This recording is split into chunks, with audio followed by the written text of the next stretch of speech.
అందరికీ నమస్కారం అండి. మరి ఒక చిట్కాతో మీ ముందుకు వచ్చాను.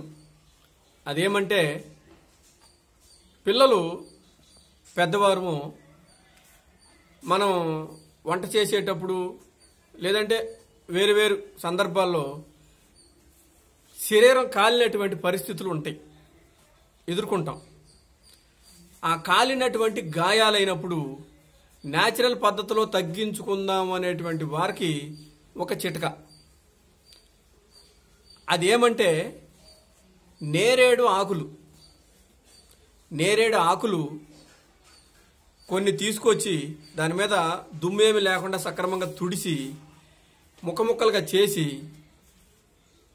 ఐరన్ మూకుడు అంటే ఐరన్ కళాయిలో శుభ్రంగా మార్చేయాలి. మార్చేసి దాన్ని మెత్తగా పొడి చేసి ఒక డబ్బాలో నిల్వ చేసుకోవాలి. ఈ కాలినటువంటి గాయాలు ఎక్కడైతే శరీరం పైన ఈ గాయాలు ఎక్కడైతే ఉన్నాయో సరిపడా ఎంత కావాలో అది ఎంత గాయమో చూసి కొంచెం తీసుకుని దానిలో మంచి కొబ్బరి నూనె, మళ్ళీ డబ్బాలో ప్యాకింగ్ అయిన కొబ్బరి నూనె కాదండి, గానుగు దగ్గరికి వెళ్ళి మంచి కొబ్బరి నూనె తెచ్చుకోండి. ఆ పొడికి సరిపడా కలుపుకుని ఆ గాయం పైన కోడి ఏకతో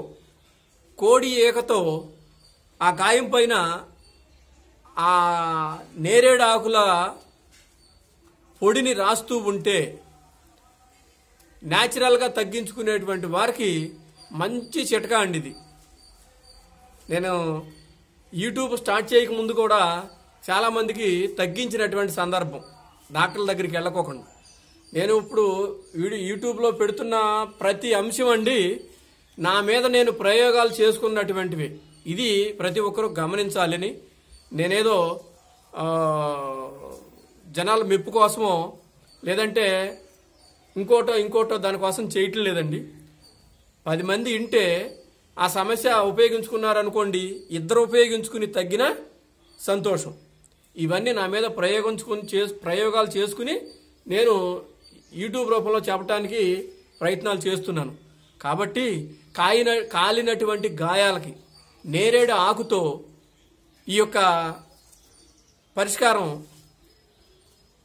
చెప్తూ ఈ వీడియో నచ్చినట్లయితే లైక్ చేయమని, షేర్ చేయమని, ఈ వీడియో అందరినీ ఫాలో అవ్వమని చెప్తూ అందరికీ ధన్యవాదాలు.